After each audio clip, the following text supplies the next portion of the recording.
तो lecture start करने से पहले सभी को स्वतंत्रता दिवस की ढेरों शुभकामनाएं। स्वतंत्रता क्या होती है उसके बारे में ज्यादा नहीं बोलूंगा, लेकिन अभी थोड़ी देर पहले मुझे किसी ने कुछ कहा तो उस टाइम मैंने आपको एक सिंपल सी चीज बोल दी कि शारीरिक स्वतंत्रता से ज्यादा इंपॉर्टेंट होती है मानसिक स्वतंत्रता। आप विचारों से आजाद होने बहुत जरूरी होते हो। यदि आप विचारों से आजाद नहीं होते हो तो आप बंदी हो। ध्यान रखना है इस चीज के बारे में। उसके अलावा एक महान व्यक्ति थे डॉक्टर एपीजे अब्दुल कलाम। उन्होंने स्वतंत्रता से संबंधित एक बहुत अच्छी बात बोली कि जब तक आप स्वतंत्र नहीं हो तब तक दूसरा आपका आदर नहीं करेगा। महात्मा गांधी जी, जिनको अपने बोलते हैं कि वो अपने देश के महात्मा है, पिता है, ठीक है, उनको भी जिस टाइम इंडिया आजाद नहीं था, अंग्रेजों के अधीन था, गुलाम था, उस टाइम उनको फर्स्ट क्लास ट्रेन में ट्रेवल नहीं करने दिया गया। हालांकि उस टाइम वो एक लॉयर थे, एक वकील थे, जो एक रेपुटेटेड पोस्ट होती है, लेकिन उसके बावजूद भी उन्हें फर्स्ट क्लास ट्रेन में ट्रेवल नहीं करने दिया गया, बीच में उतार दिया गया। तो स्वतंत्रता कितनी इंपॉर्टेंट है आप समझ सकते हो। जब तक आप स्वतंत्र नहीं होते कोई आपका आदर नहीं करेगा, ठीक है। इसलिए ना केवल शारीरिक रूप से बल्कि मानसिक रूप से भी अपनी स्वतंत्रता का ध्यान रखिए। विचारों में स्वतंत्रता रखिए। खुले दिमाग के बनिए। खुले दिमाग का मतलब बनने का ये नहीं है कि किसी के सिर ईंट ली और ईंट लेके दूसरे का सर ही खोल दिया, कहते हैं सर ने कहा था खुले दिमाग का बनना है, ठीक है। ऐसा नहीं करना। तो ये था कुछ स्वतंत्रता के बारे में। अब बात करते हैं अपने फिर से इंजीनियरिंग के बारे में। देखिए इंजीनियरिंग के साथ क्या है कि इंजीनियरिंग में हमने क्या पढ़ लिया, फॉर्म पावर हमने पढ़ लिया। उसके अलावा हमने इंजन, आईसी इंजन के बारे में ऑलमोस्ट सारी चीजें कंप्लीट कर ली है। अब क्या करते हैं कि उस आईसी इंजन में, जैसे मैं आपको सिंपल चीज बोलता हूँ, मनुष्य के बारे में बात करते हैं, तो ये जो आपके सामने मैं जो हूँ वो मैं क्या कर रहा हूँ, आप सिंपल बोलूंगा तो मैं बोल रहा हूँ, लेकिन क्या मैं सिर्फ बोल रहा हूँ? मैं बोलने के साथ साथ देख भी रहा हूँ, सुन भी रहा हूँ, महसूस भी कर रहा हूँ, ठीक है। मेरे शरीर में मेरा दिल है वो पंप कर रहा है ब्लड को, तो ब्लड सर्कुलेट भी हो रहा है। उसके अलावा मैं सांस भी ले रहा हूँ, सांस छोड़ भी रहा हूँ, ठीक है। तो बहुत सारी चीजें, मेरे दिमाग भी काम कर रहा है, ठीक है, और मेरी किडनी भी काम कर रही है, मेरे फेफड़े भी काम कर रहे हैं। यानी कि चीज हमें दिखाई केवल एक देती है कि हाँ सर बोल रहे हैं, सर पढ़ा रहे हैं, लेकिन उस पढ़ाने के पीछे बहुत सारे सिस्टम होते हैं, जो सिस्टम मिल करके उस एक चीज को कंप्लीट करते हैं। उसी तरीके से आपने इंजन तो पढ़ लिया, आपने ये पढ़ लिया कि व्हील्स कैसे रोटेटरी मोशन करते हैं, लेकिन वो रोटेटरी मोशन केवल अपने आप नहीं कर पाएंगे, उनको सपोर्टिंग सिस्टम्स की रिक्वायरमेंट रहेगी। अब इंजन के अंदर वो सपोर्टिंग सिस्टम्स कौन कौन से होते हैं, एक एक करके उनको पढ़ेंगे। आज के टॉपिक में जिन्हें पढ़ने वाले हैं वो एक तो है आपका फ्यूल सप्लाई सिस्टम, क्योंकि आपने ये तो पढ़ लिया कि सिलेंडर के अंदर इंजन आएगा, और सॉरी, इंजन के सिलेंडर के अंदर फ्यूल आएगा और फ्यूल वहां पे जल जाएगा। डीजल इंजन होगा तो कंप्रेशन की वजह से जल जाएगा, पेट्रोल इंजन होगा तो स्पार्क प्लग में चिंगारी की वजह से जल जाएगा। अब हम ये पढ़ेंगे फ्यूल आएगा कैसे। हालांकि इसके बारे में अब मैं इन टॉपिक्स को बहुत लंबा घसीटूंगा नहीं, क्योंकि मैं आपको कार्बोरेटर के बारे में थोड़ा बहुत बता चुका हूँ। तो कार्बोरेटर के बारे में बताया उस टाइम मैंने आपको अच्छे से बता दिया कि एक पेट्रोल टैंक होगा, हवा होगी, दोनों का मिश्रण कार्बोरेटर में किया जाएगा और आगे भेज दिया जाएगा। तो फ्यूल सप्लाई सिस्टम में, पेट्रोल इंजन में तो वही चीजें हैं। डीजल इंजन में कार्बोरेटर होता नहीं है, इसलिए एक और नई बात आपको देखने को मिलेगी। तो थोड़ा सा वो पॉइंट रहेगा। उसके अलावा सेकंड जो सिस्टम आज हम पढ़ेंगे वो रहेगा आपका ल्यूब्रिकेशन सिस्टम। ल्यूब्रिकेशन सिस्टम यानी कि क्या, सबके घरों में सिलाई मशीन होती है ना, सिलाई मशीन। तो सिलाई मशीन में घरों की जो महिलाएं होती है, आपकी बहनें, आपकी माताएं, आपकी चाची, वो क्या काम करते हैं, एक तेल होता है उनके पास में जिसको आप मशीन का तेल बोलते हो सिंपल भाषा में। तो वो तेल को मशीन के अंदर, सिलाई मशीन में छोटे छोटे छेद होते हैं, उन छेद के अंदर थोड़े थोड़े टाइम गैप पे डालते रहते हैं, ठीक है। वो क्यों डालते रहते हैं, वो इसीलिए डालते रहते हैं कि जब मशीन चलती है तो उसके जो कल पुर्जे होते हैं वो एक, अब कल पुर्जे तो सारे धातु के होंगे। सर्दियों में हम क्या करते हैं, सर्दियों हम यूं यूं करते हैं। ऐसा करने से क्या होता है भाई, ऐसा करने से हम हाथों को एक दूसरे से रब करते हैं, तो रब करने से हीट जनरेट होती है, हाथ थोड़े गर्म हो जाते हैं, ठीक है, हमें थोड़ी सी गर्माहट का एहसास होता है। उसी तरीके से धातु को, ठीक है, किसी भी धातु को आपस में रगड़ा जाएगा तो रगड़ने की वजह से हीट उत्पन्न होगी, वो वियर एंड टियर भी उनमें उत्पन्न होगा। कई बार क्या होता है कि हमें किसी धातु की धार तेज करनी होती है, धार तेज करने के लिए हम क्या करते हैं, उसे रगड़ते हैं दूसरे धातु के साथ में, तो वो आगे से नुकीला बन जाता है। वही चीज है ना। तो पॉइंट ऑफ द, अपने मुद्दे की बात ये रही कि किसी भी धातु जब दूसरी धातु के साथ रब किया जाएगा, रगड़ा जाएगा, तो एक तो वो हीट प्रोड्यूस करेगा, और सेकंड चीज उसके अंदर वीर एंड टीयर यानी कि घिसावट होना शुरू हो जाएगी, उसके कलपुर्जे घिसना शुरू कर देंगे। दूसरा नॉइस करेंगे। तो इन सारी चीजों को रोकने के लिए हम क्या करते हैं, उनके अंदर ल्यूब्रिकेशन ऑयल डाल देते हैं, डाल देते हैं, जिसके कारण क्या हो, कल पुर्जों में गिरावट ना हो और हमारी मशीन अच्छे से ऑपरेट करती रहे। तो ये तो मैंने दे दिया आपको ब्रीफ इंट्रोडक्शन कि आज हम क्या पढ़ने वाले हैं। जैसा कि मैंने आपको बोला, क्योंकि आपने अच्छी तरीके से बेस तैयार कर लिया। बेस कौन सा? जो लास्ट मेरे 3 लेक्चर थे इंजन के, आपने वो अच्छी तरीके से तैयार कर लिए। अब आपको इन वाले पार्ट्स में ज़्यादा दिक्कत नहीं आएगी। तो आज का लेक्चर उतना लेंथी नहीं रहने वाला। शुरू करते हैं अपने सबसे पहले फ्यूल सप्लाई सिस्टम से। तो देखो, फ्यूल सप्लाई सिस्टम पढ़ने से पहले हमें इस चीज़ के बारे में जानकारी होनी चाहिए कि फ्यूल होता क्या है। क्योंकि देखो, बहुत सारी चीज़ें ऐसी होती है जो हमें पता तो होती है। अगर मैं आपसे बोलूंगा कि फ्यूल को हिंदी में कहते हैं, सबसे पहली चीज़ तो ईंधन। अगर मैं बोलूंगा ईंधन क्या है, तो आप बोल दोगे जी कोयला ईंधन है, ठीक है। आप बोल दोगे पेट्रोल ईंधन है, डीजल ईंधन है, केरोसिन ईंधन है।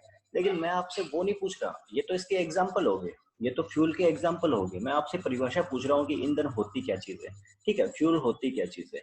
तो परिभाषा अब आपको क्यों पता होना जरूरी है? क्योंकि आपने देना है सब्जेक्टिव एग्जाम। सब्जेक्टिव एग्जाम में डेफिनेशन ही मैटर करती है, आपको डेफिनेशन लिखनी पड़ेगी। इसलिए आपको पता होना चाहिए शाब्दिक अर्थ में कि फ्यूल होती क्या चीज है। सबसे पहले बात करते हैं, फ्यूल इज ए सब्सटेंस। ईंधन एक पदार्थ है, कंज्यूम्ड बाय द इंजन, जो इंजन के द्वारा उपभोग कर लिया जाता है। कंज्यूम का मतलब होता है उपभोग कर लेना, है काम में ले लिया जाना, ठीक है। फ्यूल एक ऐसा पदार्थ है जो इंजन के द्वारा काम में ले लिया जाता है टू प्रोड्यूस पावर, शक्ति उत्पन्न करने के लिए। क्या ये सही डेफिनेशन है? बिल्कुल ये सही डेफिनेशन है। एक फ्यूल एक ऐसा पदार्थ होता है जो इंजन के द्वारा काम में लिया जाता है शक्ति उत्पन्न करने के लिए। अब फ्यूल के प्रकार देख लेते हैं। तो कॉमन फ्यूल कौन कौन से होते हैं? आईसी इंजन के लिए। आईसी इंजन कौन सा होगा? जिसके अंदर दहन जो होगा वो सिलेंडर के अंदर होगा, बाहर नहीं होगा, कोयले वाला इंजन नहीं, ठीक है। कौन कौन से हो जाएंगे? पेट्रोल हो जाएगा, केरोसिन हो जाएगा और डीजल हो जाएगा। अब मैं यहाँ पे केवल डीजल बोल रहा हूँ, हाई स्पीड लो स्पीड डीजल नहीं बोल रहा, पावर केरोसिन वेरोसिन नहीं बोल रहा, बस केवल पेट्रोल डीजल और केरोसिन, ठीक है। तो आप इनको ध्यान में रखोगे उस टाइम, पावर केरोसिन और हाई स्पीड डीजल वगैरह ध्यान में रख लेना। अब हाई स्पीड डीजल क्या होता है, लो स्पीड डीजल क्या होता है, उनके बारे में बात करते हैं। उससे पहले हमें ये जानना पड़ेगा कैलोरिक वैल्यू क्या होती है किसी भी फ्यूल की। फ्यूल क्या होता है वो तो हमें समझ में आ गया, लेकिन अब उसकी कैलोरिक वैल्यू क्या होगी वो हमें समझना जरूरी है। तो कैलोरिक वैल्यू क्या होती है पहले वो जानेंगे, उसके बाद में कौन से फ्यूल की कैलोरिक वैल्यू कितनी होती है, यानी वो इस टेबल से हम डायरेक्टली नोटिस करते हैं। तो कैलोरिक वैल्यू के लिए बोल दिया गया था हीट, ऊष्मा, ठीक है। लिबरेटेड, लिबरेटेड का मतलब होता है मुक्त होना, ठीक है। The heat liberated bye combustion of a fuel, यानी कि किसी ईंधन के जलने से जो ऊष्मा मुक्त होती है, किसी ईंधन के जलने से जो ऊष्मा मुक्त होती है, उसे ऊष्मा को उस ईंधन की कैलोरिक वैल्यू या फिर हीट वैल्यू कहते हैं। बात समझ में आई? कि कोई फ्यूल है, अब वो फ्यूल कोई भी हो सकता है, it may be petrol, it may be diesel, it may be kerosene, it may be high speed diesel, it may be light speed diesel, okay. तो वो फ्यूल जैसे ही जले, इट में बी कोल, कोयला भी हो सकता है, ये ध्यान रखना। वो कोई ऑर्गेनिक फ्यूल भी हो सकता है, कुछ भी हो सकता है, ठीक है। तो कोई भी फ्यूल होगा वो जलेगा, तो वो जलने से कितनी मात्रा में हीट उत्पन्न कर रहा है, उसी हीट को हम क्या बोल देंगे, उस पर्टिकुलर फ्यूल की कैलोरिक वैल्यू बोल देंगे, या फिर उस पर्टिकुलर फ्यूल की हीट वैल्यू बोल देंगे। अब ये तो चीज होगी। अगर मेरे से कोई पूछे कि आपका वजन कितना है और मैं बोल दूंगी 70, ठीक है। अगर मेरे से कोई पूछे कि आपका वजन कितना है और मैं बोल दूं 70, तो क्या ये सेंटेंस अपने आप में पूरा है? वो सेंटेंस गलत है, क्योंकि 70 तो कुछ भी हो सकता है। 70 मीटर हो सकता है, 70 सेंटीमीटर हो सकता है, 70 मिलीमीटर हो सकता है, 70 पीपीएम हो सकता है, 70 किलो हो सकता है, 70 क्विंटल हो सकता है, 70 टन हो सकता है, कुछ भी हो सकता है। तो मुझे उसके साथ में पूरा बताना पड़ेगा जी 70 किलोग्राम। बात समझ में आई ना? ठीक है। तो उसी तरीके से कैलोरिक वैल्यू तो हमने बता दी, लेकिन कैलोरिक वैल्यू की यूनिट हमें बतानी जरूरी रहेगी। तो इसकी यूनिट क्या रहती है? किलो कैलोरी पर किलोग्राम, यानी 1 किलोग्राम फ्यूल जलेगा तो इतने किलो कैलोरी एनर्जी उत्पन्न करता है, ठीक है। तो यहाँ पे आपके सामने सारी वो दे दी गई, आपको ये टेबल थोड़ी सी याद कर लेनी है। 1 नंबर वाले क्वेश्चन में हो सकता है पूछी जा सके आपसे ये।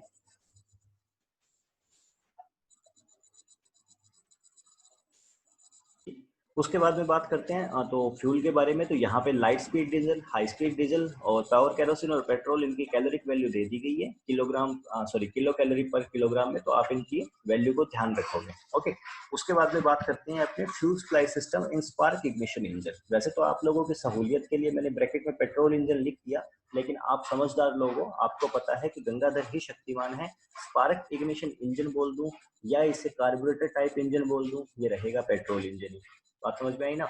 तो यह ध्यान रखना इस चीज को। तो पेट्रोल इंजन के अंदर अब आपको यहाँ पे चीजें समझनी है, और वो चीजें क्या समझनी है उनको समझना कि पेट्रोल इंजन के अंदर हम एयर और फ्यूल के मिश्रण को अंदर डालते हैं, जबकि डीजल इंजन में केवल हवा को अंदर डालते हैं।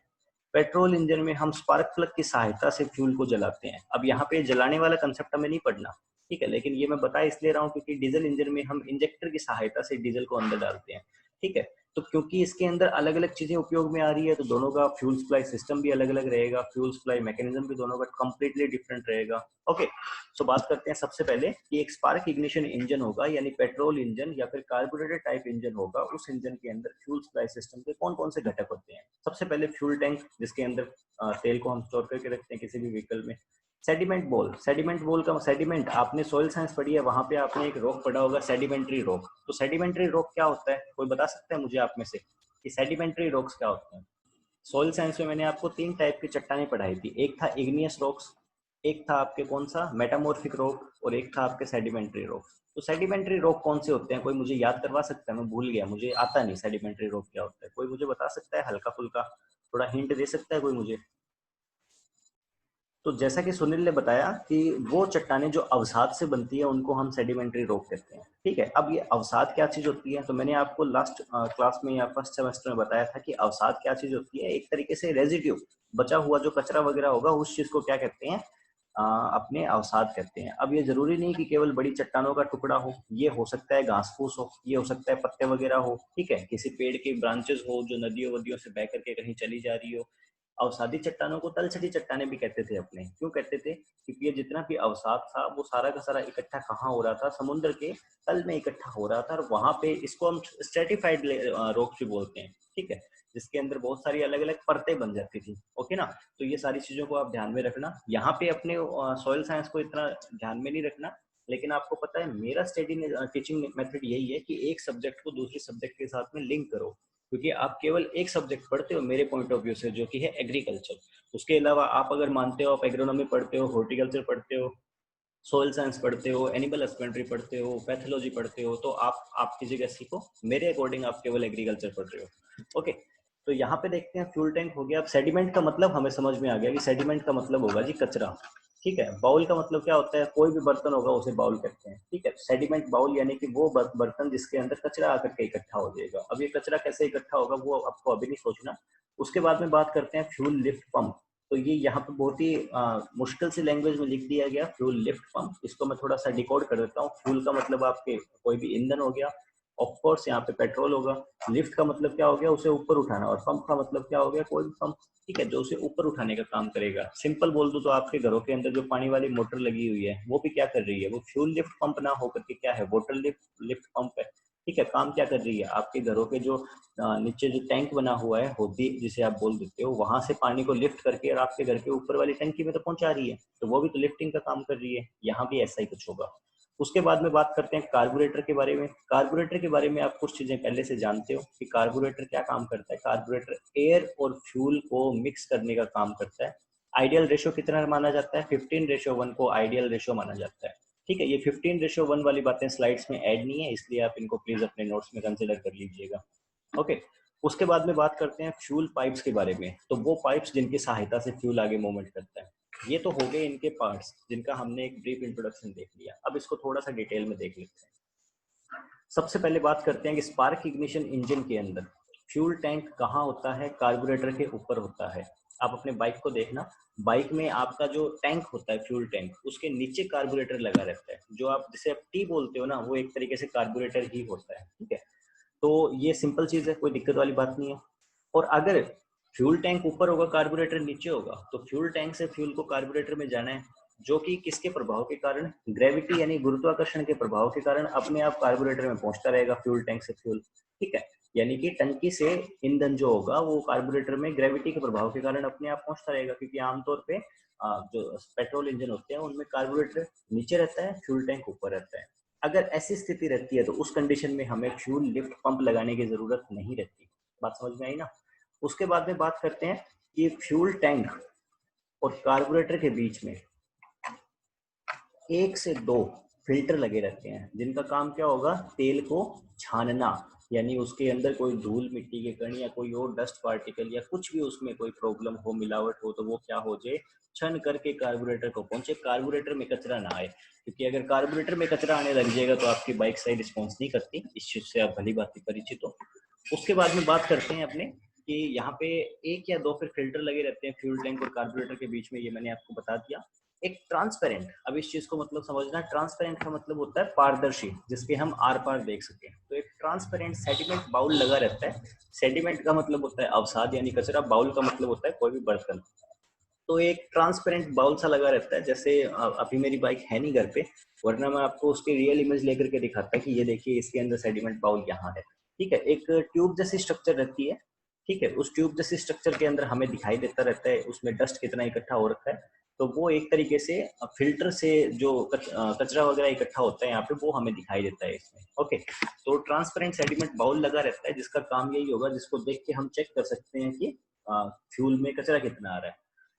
तो ये भी प्रोवाइडेड रहता है होल्ड आपके डस्ट और जो गंदगी होगी उसको फ्यूल से छानने के लिए। ठीक है, अगर आपका टैंक जो है वो उसका लेवल कार्बोरेटर से नीचे है, तो इस कंडीशन में हमें क्या लगाना पड़ेगा, एक लिफ्टिंग पंप लगाना पड़ेगा, यानी एक मोटर लगानी पड़ेगी जो क्या काम करे, जो फ्यूल टैंक से फ्यूल को कार्बोरेटर में पहुंचाने का काम करेगी। ओके, और फ्यूल कार्बोरेटर में आने के बाद फ्यूल पहले सेडिमेंट बाउल में जाएगा, उसके बाद में क्या क्या काम करेगा, लिफ्ट करेगा। यानी कि इस चीज का मैकेनिज्म मैं आपको दिखा देता हूँ। अभी मैं यूं बोलूंगा क्योंकि मैं आपको पहले बता रहा हूँ, ये चीजें बहुत ईजी चीजें हैं, इसलिए मैं बहुत ज्यादा इनमें टाइम वेस्ट नहीं कर रहा।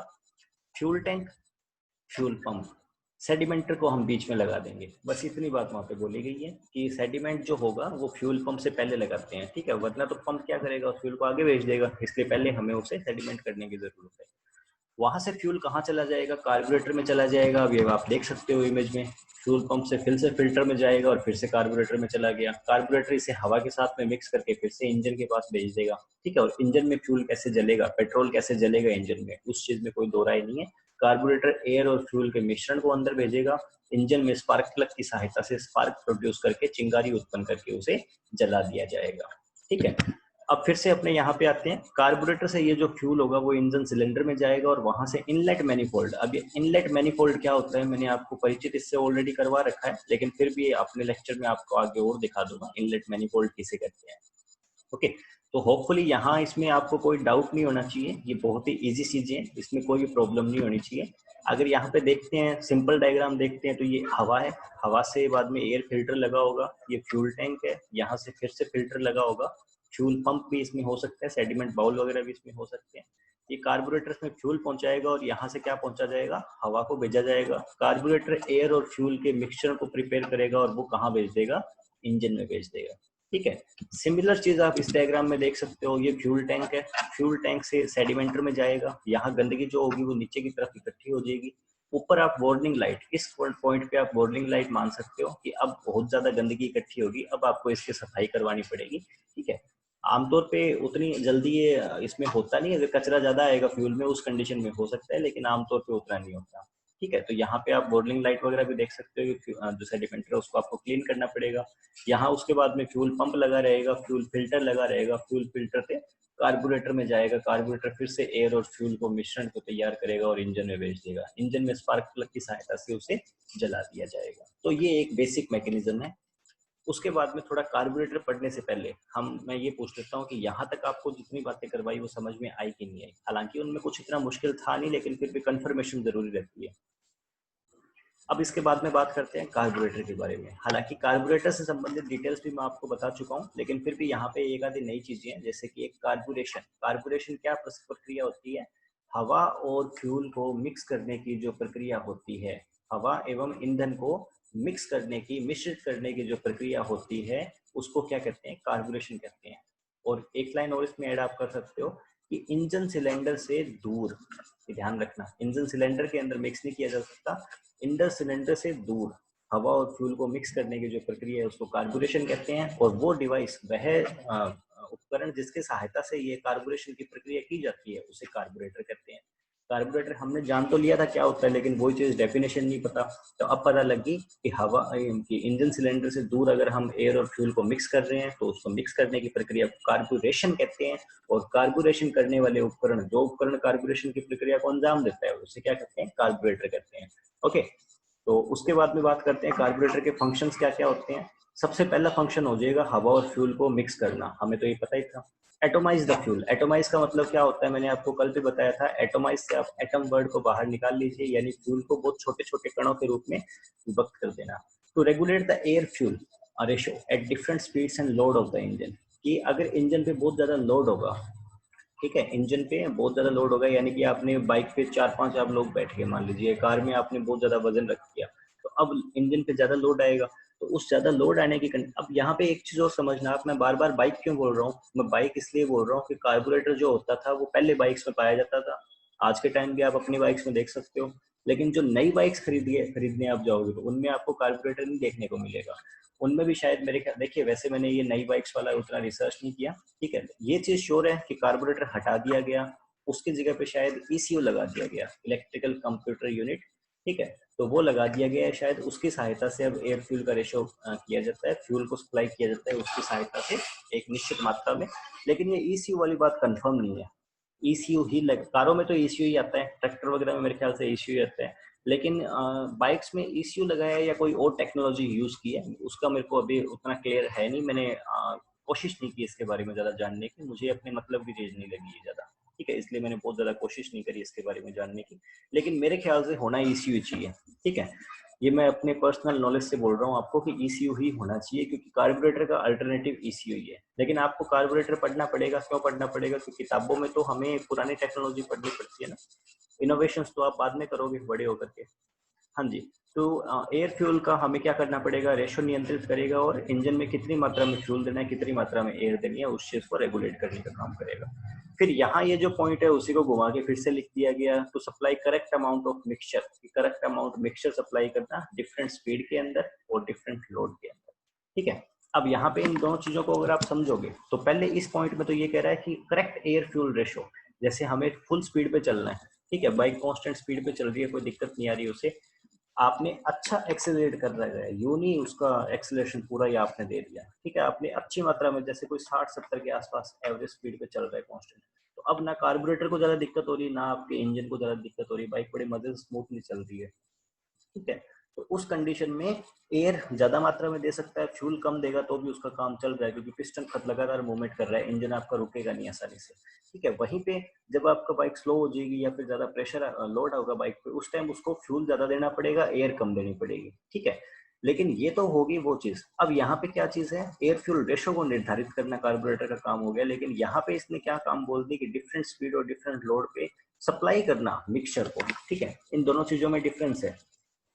जैसे मिक्स करने का काम तो कार्बोरेटर ने कर दिया, लेकिन मिक्स करने के बाद में कार्बोरेटर को कितनी स्पीड से इंजन में वो फ्यूल देना है, ठीक है, वो चीज भी कार्बोरेटर ही निर्धारित करता है। किसकी सहायता से करता है, इसकी सहायता से करता है, थ्रोटल वाल्व की सहायता से, ठीक है। अब मैं आपको यहाँ पे समझा देता हूँ चीजें, ये यहाँ से हवा अंदर आ रही है, यहाँ से फ्यूल अंदर आएगा, हवा फिल्टर होकर के अंदर आएगी, फ्यूल भी फिल्टर होकर के फ्लोटिंग वाल्व वगैरह की सहायता से अंदर आएगा। ये एक मैन जेट होता है, जहां से जेट जेट यानी एक तरीके से स्प्रे बोल सकते हो आप, तो यहाँ से स्प्रे के रूप में भेजा जाएगा, तो ये फ्यूल एटोमाइज हो गया, क्या हो गया, कणों के रूप में विभक्त हो गया। यहाँ से हवा भेजी जाएगी और हवा फ्यूल का मिश्रण करके आगे भेज दिया जाएगा। जो आप चौक बोलते हो, वो चौक मैं आपको पहले ही बता चुका हूँ, ये जो वाल्व है वो चौक की वाल्व है। नल को आप सिंपल बंद कर देते हो तो क्या हो जाता है, वो इस वाली कंडीशन के बजाय इस वाली कंडीशन में आ जाएगा, ठीक है। तो उसी तरीके से आप इस चौक को बंद कर देते हो, ये पार्शली ब्लॉक कर देता है, यानी हवा को अंदर आने को कम कर देता है, यानी आपने कार्बोरेटर को इस तरीके से सेट कर दिया कि हवा का रेशो कम रहेगा, फ्यूल का रेशो ज्यादा रहेगा, इसलिए आप चौक लगा के बाइक को स्टार्ट करते हो तो वो आसानी से स्टार्ट हो जाती है, क्योंकि ज्यादा मात्रा में फ्यूल बाइक के सिलेंडर में जा रहा है, ठीक है। दूसरी चीज मैं आपको बता रहा था कि एयर फ्यूल रेशो मेंटेन करने का काम तो हो गया, कितनी स्पीड से अंदर भेजना है, तो वो इंजन की रिक्वायरमेंट होगी। इंजन अंदर से फ्यूल को मंगाने के लिए क्या करता है भाई, सक्शन करता है, सक्शन करता है ना, तो इंजन जितना ज्यादा सक्शन करेगा ये थ्रोटल वाल्व उतना ही ज्यादा खुलेगा, ये अपने आप बंद हो जाता है, इस तरीके से बंद हो जाता है, और अंदर से सक्शन होगा उस टाइम खुल जाता है, ठीक है ना। तो ये भी चीजें आपको ध्यान में रखनी पड़ेगी, ओके। तो ये आपका एक बेसिक कार्बोरेटर था, होपफुली आपको कार्बोरेटर और उसके फंक्शन समझ में आ गए होंगे। आ गए तो आप मुझे कंफर्मेशन दे दीजिए। उसके बाद में बात करते हैं फ्यूल सप्लाई सिस्टम के बारे में, किसके अंदर, कंप्रेशन इग्निशन इंजन के बारे में या फिर डीजल इंजन के बारे में, ठीक है, कि डीजल इंजन में क्या मैकेनिज्म रहेगा, किस चीज का फ्यूल सप्लाई होने का, ओके। फ्यूल सप्लाई सिस्टम के बारे में बात करेंगे डीजल इंजन के, तो इसके अंदर ये कंपोनेंट्स होते हैं। कौन कौन से? अब क्यों डिफरेंट है कंपोनेंट्स, होपफुली आप समझ पा रहे हो, क्योंकि पेट्रोल इंजन के अंदर हमें एयर और फ्यूल के मिश्रण को अंदर भेजना होता है, डीजल इंजन में हमें मिश्रण को अंदर नहीं भेजना होता, केवल हवा को अंदर भेजनी होती है। इंजेक्टर होते हैं वो जो डीजल को अंदर भेजने का काम करते हैं। ओके, तो सबसे पहले बात करते हैं फ्यूल टैंक के बारे में, इसमें कोई दिक्कत नहीं आई। फ्यूल लिफ्ट पंप के बारे में, इसमें भी कोई दिक्कत नहीं आई। फ्यूल लिफ्ट पंप को फ्यूल फीड पंप भी बोल सकते हैं, कोई प्रॉब्लम नहीं है। अब इनमें प्रॉब्लम क्यों नहीं है? टैंक हम आराम से समझते हैं क्या होता है। फ्यूल लिफ्ट पंप का काम क्या होगा? मोटर का, आपके घरों में पानी वाली मोटर का जो काम होता है वही फ्यूल लिफ्ट पंप का काम होगा, तो इसमें हमें कोई दिक्कत नहीं है। फ्यूल फिल्टर का, फ्यूल में कोई गंदगी होगी उसे छानने का काम करेगा फ्यूल फिल्टर, इसमें भी हमें कोई प्रॉब्लम नहीं है।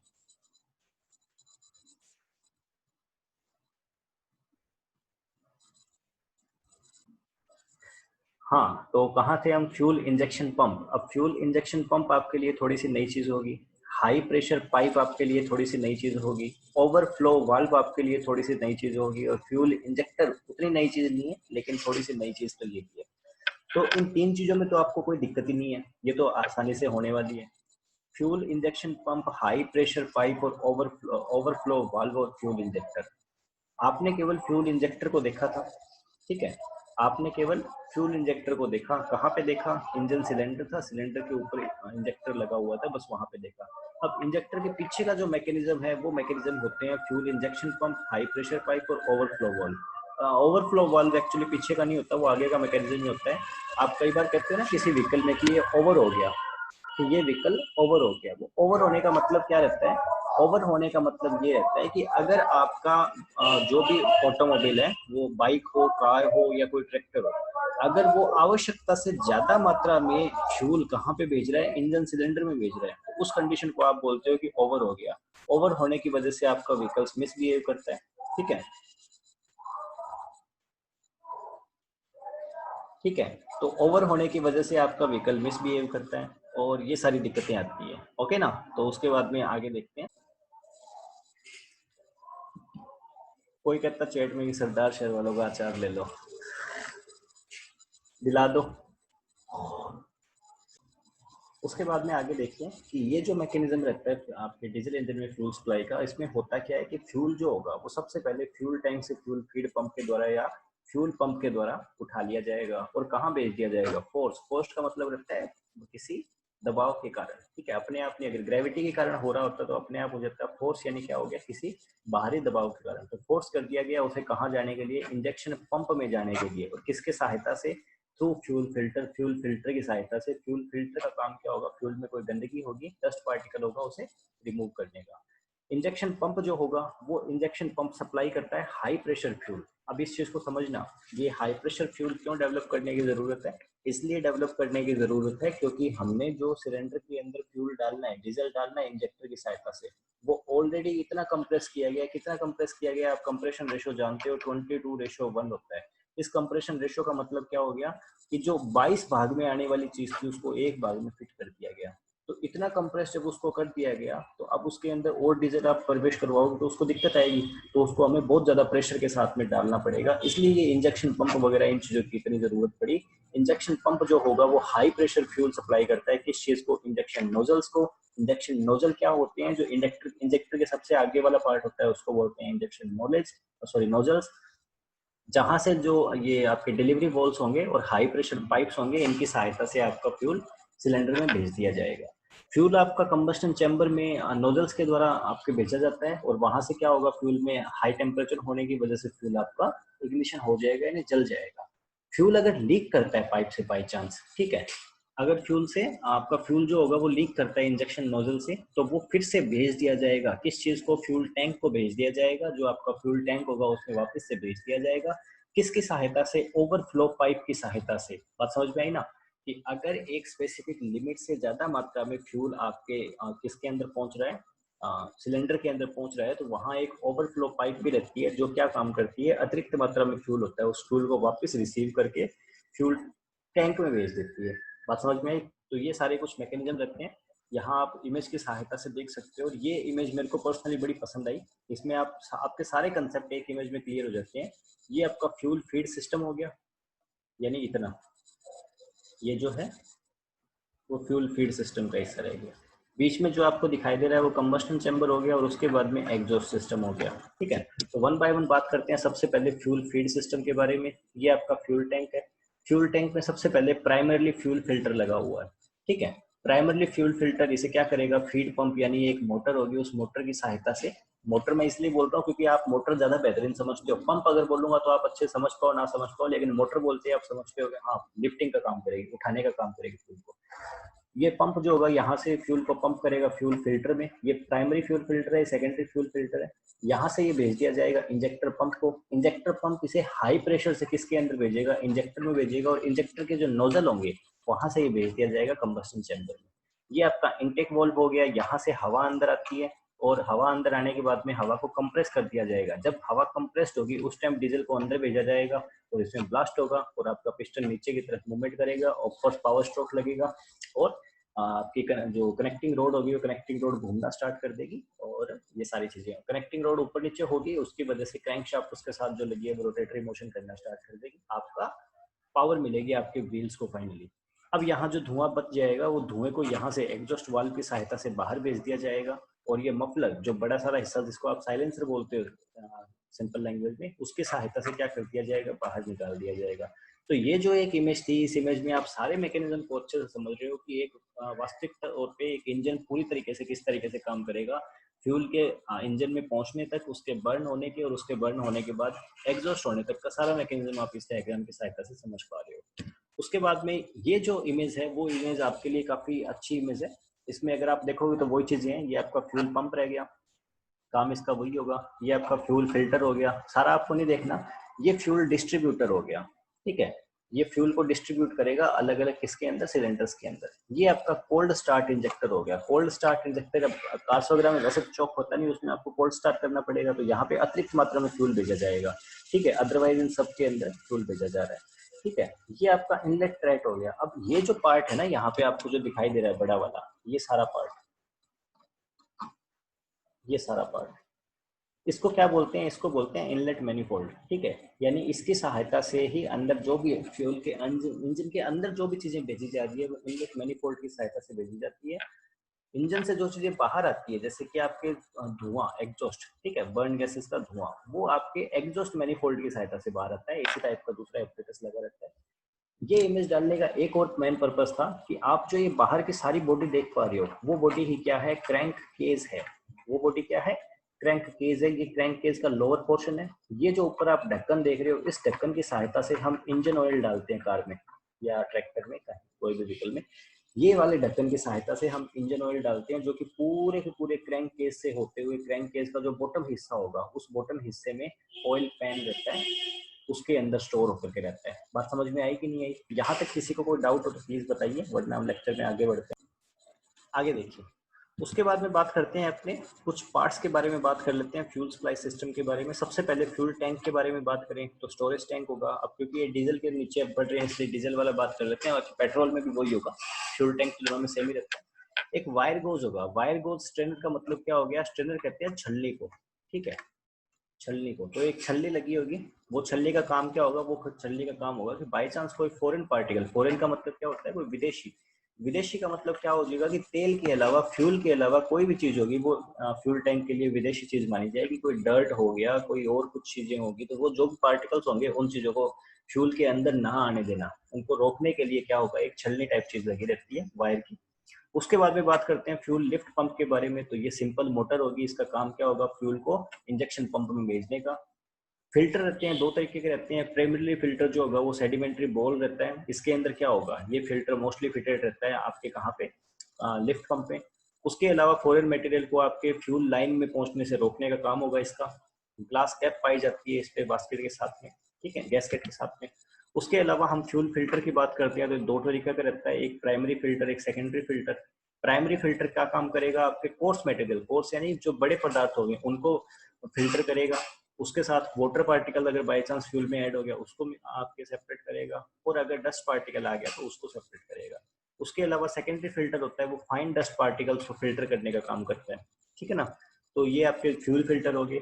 फ्यूल इंजेक्शन पंप जो होगा वो हाई प्रेशर के साथ में आपके हाई प्रेशर पंप होगा, जो कि क्या करेगा, फ्यूल को सप्लाई करेगा, कहाँ से, फ्यूल टैंक से, कहाँ पे, इंजेक्टर्स को। बात समझ में आई कि नहीं आई? फ्यूल टैंक से फ्यूल पंप की सहायता से कहाँ भेज दिया जाएगा फ्यूल? फ्यूल इंजेक्शन पंप में, जो आगे इंजेक्टर्स में सप्लाई करेगा। और कितने प्रेशर से सप्लाई करेगा? 120 किलोग्राम पर सेंटीमीटर स्क्वायर से लेकर के 300 किलोग्राम पर सेंटीमीटर स्क्वायर के हाई प्रेशर पे। ओके, अब ये हाई प्रेशर पे सप्लाई करना क्यों जरूरी है? होपफुली आप अच्छे से समझते हो। रिक्वायर्ड क्वांटिटी में फ्यूल को हर प्रत्येक सिलेंडर में पहुंचाने का इसका काम रहता है सही समय पे। अब यहाँ पे सही समय क्यों यूज किया गया, एप्रोप्रिएट टाइम क्यों बोला गया? क्योंकि आप जानते हो कि अगर इंजन मल्टी सिलेंडर वाला होगा, अगर इंजन मल्टी सिलेंडर वाला होगा तो उसके अंदर हमें क्या करना पड़ेगा? फायरिंग ऑर्डर को फॉलो करना पड़ेगा। उसके अंदर हमें फायरिंग ऑर्डर को फॉलो करना पड़ेगा। अब फटाफट से बताओ, ये मल्टी सिलेंडर और फायरिंग ऑर्डर, ये बातें आपको पता है कि नहीं पता? हाँ, तो वेरी गुड, आप लोगों को सबको याद है फायरिंग ऑर्डर क्या होता है। एक बार फिर से बता देता हूँ कि अलग अलग सिलेंडर होगा। ठीक है, मैंने आपको कल समझाया था कि 4 अलग अलग सिलेंडर होंगे। उन 4 अलग अलग सिलेंडर के बारे में बात करें, उन 4 अलग अलग सिलेंडर के बारे में बात करें तो सबके अंदर फायरिंग ऑर्डर अलग अलग होगा। यानी इसमें मान लेते हैं सक्शन स्ट्रोक हो रहा है तो इसमें कंप्रेशन हो रहा है, इसमें पावर हो रहा है, इसमें एग्जॉस्ट स्ट्रोक हो रहा है। तो सबके अंदर सक्शन स्ट्रोक की टाइमिंग अलग अलग होगी। और सक्शन स्ट्रोक ही वो वाला स्ट्रोक होगा जिसके अंदर फ्यूल को अंदर भेजा जाएगा। अगर पेट्रोल इंजन की बात करें तो, डीजल इंजन की बात करें तो कंप्रेशन स्ट्रोक वो स्ट्रोक होगा जिसके अंदर फ्यूल को सिलेंडर के अंदर प्रवेश करवाया जाता है। तो कंप्रेशन स्ट्रोक में अगर हमारे सिस्टम में कोई प्रॉब्लम है, फ्यूल सप्लाई सिस्टम में कोई प्रॉब्लम है, इंजेक्टर में कोई प्रॉब्लम है, वो कंप्रेशन स्ट्रोक को छोड़ के सक्शन स्ट्रोक में डीजल को अंदर एंटर करवा रहा है, तो हमारा तो इंजन का सारा मैकेनिज्म ही खराब हो जाएगा। इसलिए उसे इस चीज की जरूरत रहती है कि कौन से सिलेंडर में कौन से टाइम पे आपको डालना पड़ेगा फ्यूल, वो चीज भी वो निर्धारित करेगा। और अगर उसमें भी गड़बड़ कर रहा है तो आपके इंजन में प्रॉब्लम क्रिएट होगी। तो होपफुली आपको ये बातें समझ में आ चुकी है।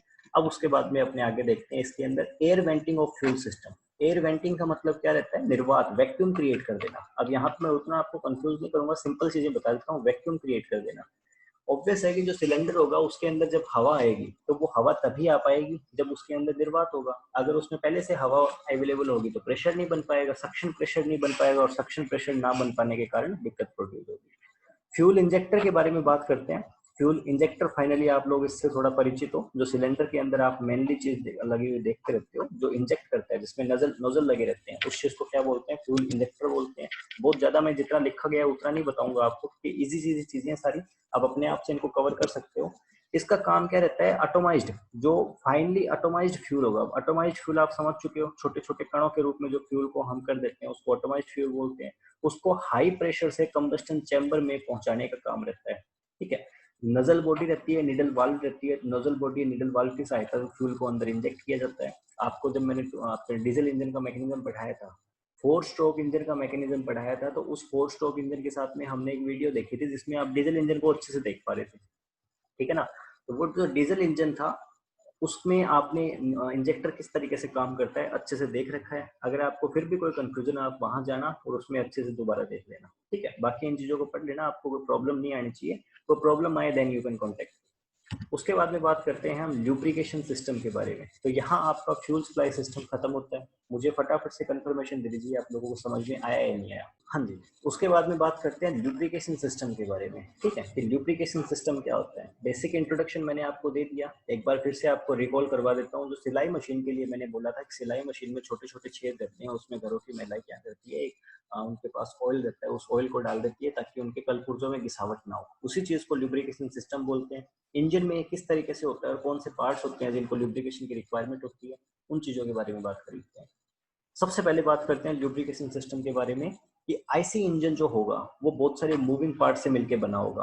अब मूविंग पार्ट, अब ऑब्वियस है ना, मैं इंजन क्यों बना रहा हूँ? इंजन इसीलिए बना रहा हूँ ताकि मेरी गाड़ी चलती रहे, मेरा ट्रैक्टर चल सके।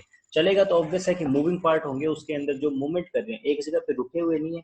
जैसे इस फोन के बारे में बात करो तो ये फोन तो रुका हुआ है, क्या इसके अंदर क्या चल रहा है? कुछ नहीं चल रहा है। इसके अंदर ज्यादा ज्यादा हार्डवेयर चल रहा है, सॉरी सॉफ्टवेयर चल रहा है इसके अंदर। उसके अलावा इसका कैमरा है, फिक्स है, चार्जिंग पॉइंट है, फिक्स है।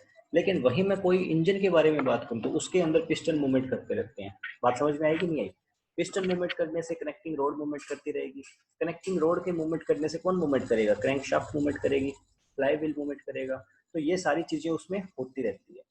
अब हमें किस चीज की जरूरत होती है कि अगर पार्ट्स मूव करेंगे तो दो, आगे बोल दिया गया, due to continuous movement of two metallic surfaces, कि दो धात्विक सरफेस को हिंदी में बोलते हैं आपके पृष्ठ, दो धात्विक पृष्ठ या फिर सतहों के आपस में लगातार मूवमेंट करने से, ठीक है, क्या होगा, एक दूसरे के साथ लगातार मूवमेंट करने से क्या होगा, वहां पे आपके मूविंग पार्ट्स जो होंगे उनके वेरिंग का यानी कि उनके घिसने का, घिसावट का खतरा बना रहता है। उसके साथ साथ क्या होगा, हीट प्रोड्यूस होगी। वही हीट प्रोड्यूस वाला तो मैंने आपको सिंपल बोल दिया, दो हाथों को यूं अपने रब करेंगे तो भी हीट प्रोड्यूस हो रही है, तो ऑब्वियस है कि दो धात्विक पदार्थों को आपस में घिसेंगे तो हीट तो प्रोड्यूस होगी होगी।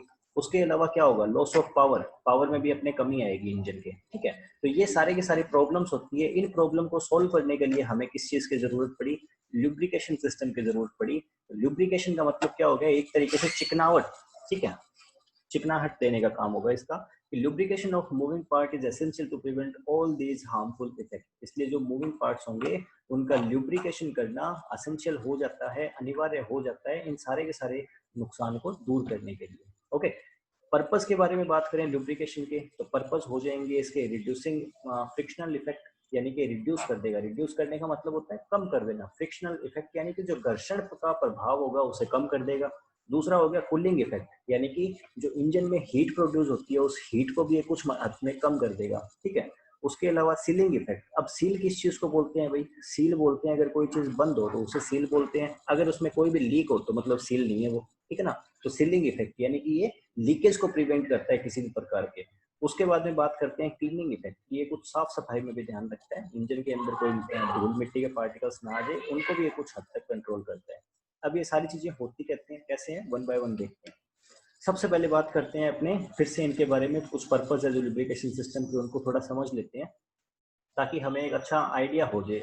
सबसे पहले हमने ये पढ़ा था कि रिड्यूसिंग द फ्रिक्शन, कि घर्षण के प्रभाव को ये कम कर देगा। अब कैसे कम करेगा, प्राइमरी फंक्शन जो होगा ल्यूब्रिकेशन का वो यही होता है घर्षण के प्रभाव को कम कर देना। और तो दो रबिंग पार्ट्स हैं, दो आपस में वो पार्ट जो आपस में रगड़े जा रहे हैं उनके अंदर वेयर एंड टियर। अब वेयर एंड टियर किस चीज को बोलते हैं, उनके अंदर जो घिसावट हो रही है, कलपुर्जों में जो घिसावट होने से कलपुर्जों में जो क्षति पहुंच रही है उस चीज को इंग्लिश में वेयर एंड टियर बोल देते हैं। तो इनमें जो वेयर एंड टियर हो रहा है उस चीज को रोक देना। दो कलपुर्जे आपस में रगड़े जा रहे हैं तो उनके रगड़ने से जो घिसावट हो रही है कलपुर्जों में जो क्षति हो रही है उस चीज को कम कर देना, घर्षण के प्रभाव को कम करके। तो ये पहला सबसे इंपॉर्टेंट काम हो गया किसी भी लुब्रिकेटिंग एजेंट का। दो पार्ट हमेशा क्या करेंगे, जब दो पार्ट में घर्षण होगा तो वो हमेशा क्या करेंगे, हीट प्रोड्यूस करेंगे। उस हीट की वजह से क्या हो सकता है, वेयरिंग यानी कि उनका घिसावट आनी शुरू हो सकती है इंजन के डिफरेंट डिफरेंट पार्ट्स में, और पावर में भी कमी आनी हो सकती है। इस फ्रिक्शन के प्रभाव को कम कर देता है प्रॉपर ल्यूब्रिकेशन। अगर हम प्रॉपर ल्यूब्रिकेशन करेंगे तो वो ये जो घर्षण का प्रभाव होगा उस प्रभाव को कम कर देगा, ठीक है। उसके बाद में बात करते हैं कि जो ल्यूब्रिकेटिंग ऑयल होता है, अब ये तो हमने पढ़ लिया कि ठीक है जी कम कर देता है, कम कर देता है। अब वो कम कर कैसे देता है उसके बारे में बात करते हैं। जो ल्यूब्रिकेटिंग ऑयल होता है वो क्या करता है, इन दोनों पदार्थों के बीच में एक पतली परत का निर्माण कर लेता है। इन्हें दोनों पदार्थों के बीच में एक पतली परत का निर्माण कर लेता है। जैसे आप कोई भी, जो आप मैंने सिलाई मशीन वाला एग्जांपल आपको दिया, उसी तरीके की आप कोई भी अपने दिमाग में एज्यूम कीजिए कि आपने कभी किसी कलपुर्जे को खोला हो, तो खोलने के बाद में आपने वहां पे दो मेटेलिक पदार्थों के बीच में थोड़ा ऑयल महसूस किया हो, ठीक है। तो वो चीज क्या होती है, जैसे मेरा अगर आपको लेटेस्ट में बताऊं तो मैं घर पे बाइक है, उसका ऑयल टैंक का जो कैप होता है वो ऑयल टैंक का कैप थोड़ा खराब हो रखा है, तो उसको रिप्लेस करना था। रिप्लेस करने के लिए मैंने उसे खोला, जैसे उसे खोला तो उसके जो दो मेटेलिक कलपुर्जे थे उनके बीच में मैंने ऑयल महसूस किया। तो वो ऑयल क्या था, ऑयल का काम ही यही था उसको ल्यूब्रिकेट करने का, ठीक है। उसके बाद में बात करते हैं, जैसे और सबसे बेस्ट एग्जांपल इस चीज का दूंगा तो जो आपके घरों के जो दरवाजे होते हैं, जो मेटल के दरवाजे होते हैं, ठीक है। जैसे अगर जो घरों के मेन डोर होते हैं, जो एक्सटर्नल बाहर के डोर होते हैं ना, उन दरवाजों में क्या चीज रहती है कि थोड़े टाइम के बाद में उनको बंद करते हैं तो बहुत ज्यादा, जब कुंडी बंद करते हैं तो बहुत ज्यादा शोर उत्पन्न करते हैं क्योंकि उनके कुंडे बड़े बड़े रहते हैं, ठीक है। तो उनको बंद करते हैं, बहुत ज्यादा शोर प्रोड्यूस करते हैं। वही उन पे थोड़ा सा हमने ऑयल कर दिया तो वो एक तो आसानी से बंद हो पा रहे हैं, अब बंद करने में भी उतनी मेहनत नहीं लग रही, और दूसरा क्या हो पा रहा है, शोर नहीं कर रहे। बात समझ में आई ना। तो वो ल्यूब्रिकेशन के कारण ही हो पा रहा है, ठीक है। उनके कलपुर्जों में आपस में रगड़त पैदा नहीं हो रही, उनके बीच में एक पतली परत का निर्माण हो गया जो क्या कर रही है, उनकी सरफेस को एक दूसरे से बहुत ज्यादा टच नहीं होने दे रही, और क्या कर रही है, डायरेक्ट कांटेक्ट नहीं होने दे रही है उनके बीच में, ठीक है। दोनों के बीच में ऑयल आ गया, वो एक मीडिएटर का काम कर रहा है। अब इसमें डायरेक्ट कांटेक्ट नहीं हो रहा है, एक दूसरे के प्रत्यक्ष रूप से संपर्क में नहीं आ रही, इसलिए उनमें इस प्रकार की ना आवाज आएगी और ना ही आपको इस प्रकार की रगड़त महसूस होगी, वेयर एंड टियर जैसी कोई चीज होगी। ये जो होगा वो नॉइस, ये फिर से वही बात बोल दी गई, यहाँ पे जो आवाज उत्पन्न होती है उस आवाज के प्रभाव को भी क्या कर देता है, कम कर देता है। तो यहाँ तक होपफुली आपको समझ में आ गई होगी चीजें। अब इसके दूसरे इफेक्ट देखते हैं, कूलिंग इफेक्ट के बारे में बात करते हैं। तो जैसा कि मैंने आपको, ये इनडायरेक्ट इफेक्ट है एक तरीके से। क्या होगा, कल पुर्जे अगर आपस में घिसावट करेंगे तो घिसावट करने की वजह से हीट प्रोड्यूस होगी। अब इसने क्या कर दिया, इसने ये काम कर दिया कि वो घिसावट ना करे, तो घिसावट नहीं करेंगे तो एक तरीके से हीट अपने आप रिड्यूस होगी। और दूसरी चीज क्या कर देगा, ल्यूब्रिकेशन जो होगा वो कूलिंग इफेक्ट देता है इंजन पार्ट्स को, तो ये एक तरीके से कूलेंट की तरह भी काम करता है। ओके, बाकी ये बहुत ज्यादा नहीं है, बस वही चीज समझने वाली है। उसके अलावा सीलिंग इफेक्ट के बारे में बात करते हैं। तो कुछ चीजें जैसे कि सिलेंडर लीनियर, अब होपफुली आप समझ पा रहे हो क्या, सिलेंडर लीनियर समझते हो, पिस्टन समझते हो, पिस्टन रिंग्स समझते हो। तो इनका काम क्या होगा, सिलेंडर लीनियर कहाँ पाया जाएगा, सिलेंडर ब्लॉक के दोनों साइड में, जिसके बीच में पिस्टन ऊपर नीचे स्लाइड होता है। ठीक है, पिस्टन अच्छे से स्लाइड हो सके इसलिए सिलेंडर लीनियर पाए जाते हैं। पिस्टन रिंग्स किस लिए पाई जाती है, कि ऊपर से फ्यूल ईंधन जो है वो नीचे ना चला जाए और नीचे से इंजन ऑयल आपके उसमें ना आ जाए। जब ये बातें हम कर रहे हैं तो मैं आपको 3 नई चीजें बता देता हूँ कि अगर आपका जो व्हीकल होगा वो व्हीकल व्हाइट स्मोक दे रहा है, ठीक है, व्हीकल का जो एग्जॉस्ट होगा या साइलेंसर बोल लो आप लोकल लैंग्वेज में, वो अगर व्हाइट सफेद रंग का धुआं फेंक रहा है तो आप ये चीज समझ लेना कि ये कोई डरने वाली बात नहीं होती। अगर वो लगातार ही फेंक रहा है फिर थोड़ी प्रॉब्लम होगी।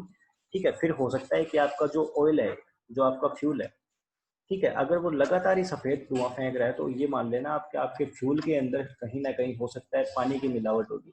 ठीक है, या आपके फ्यूल में पानी पहुंच रहा है उसकी वजह से वो सफेद धुआं फेंक रहा है। अगर आप गाड़ी एक बार स्टार्ट कर रहे हो, आपने रात भर रोक के रखी है और एक बार स्टार्ट कर रहे हो, स्टार्ट करने के बाद में वो बस थोड़े टाइम के लिए सफेद धुआं फेंक रहा है, तो उसका मतलब ये होगा कि जो साइलेंसर होगा उस साइलेंसर के अंदर पानी जमा रहता है। ठीक है, पानी जमा रहता है, वो एक बार जब अंदर से हीट आएगी तो पानी वाष्प के रूप में परिवर्तित होकर के बाहर निकलेगा, उस चीज का सफेद धुआं रहता है। ये उतनी डरने वाली बात नहीं होती।